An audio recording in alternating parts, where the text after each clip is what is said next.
पर्व न्यूज। आरंभ एका नव्या पर्वाचा। सांगलीत मोटरसायकल चोरी प्रकरणाचा पर्दाफाश, सराईत चोर अटकेत, 3 गाड्या जप्त।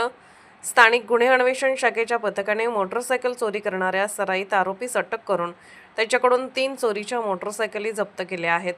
माननीय पोलीस अधीक्षक श्री तुषार दोशी यांच्या मार्गदर्शनाखाली मालमत्तेविरुद्ध गुन्हे उघडकीस आणण्यासाठी विशेष मोहीम राबवण्यात येत आहे। त्यानुसार पोलीस निरीक्षक संजीव झाडे आणि पोलीस उपनिरीक्षक महादेव पवार यांच्या नेतृत्वाखाली विशेष पथकाची नियुक्ती केली होती। दिनांक 30 एप्रिल 2026 रोजी गोपनीय माहितीच्या आधारे हे पथक उद्योग भवन परिसरात सापळा रचून बसले होते। त्यावेळी एक संशयित इसम विना नंबर प्लेटची स्प्लेंडर प्लस मोटरसायकल घेऊन उभा असल्याचे निदर्शनास आले। पोलिसांनी तात्काळ कारवाई करत त्याला ताब्यात घेतले। चौकशीत आरोपीने आपले नाव विनायक बजरंग खुटाळे व 32 राहणार अभिनंदन कॉलनी शिंदेमळा सांगली असे सांगितले। सुरुवातीला उडवाउडीची उत्तरे देणाऱ्या आरोपीने पोलिसांच्या कसून चौकशीत गुन्ह्याची कबुली दिली।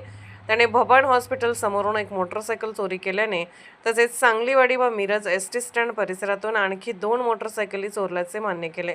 तपासादरम्यान पोलिसांनी आरोपीकडून एकूण 3 मोटरसायकली पंचांसमक्ष जप्त केल्या। सदर आरोपी हा रेकॉर्डवरील गुन्हेगार असून त्याच्यावर यापूर्वी सांगली व सोलापूर जिल्ह्यात घरफोडी व वाहन चोरीचे गुन्हे दाखल आहेत। आरोपी व जप्त मुद्देमाल पुढील तपासासाठी विश्रामबाग पोलीस ठाण्याकडे वर्ग करण्यात आला असून पुढील तपास सुरू आहे। पुणे शहरातील आणि जिल्ह्यातील महत्त्वाच्या आणि ताज्या बातम्या पाहण्यासाठी आजच आमच्या आरंभ पर्व न्यूज चॅनलला YouTube वर सबस्क्राइब करा आणि बेल आयकॉन प्रेस करा।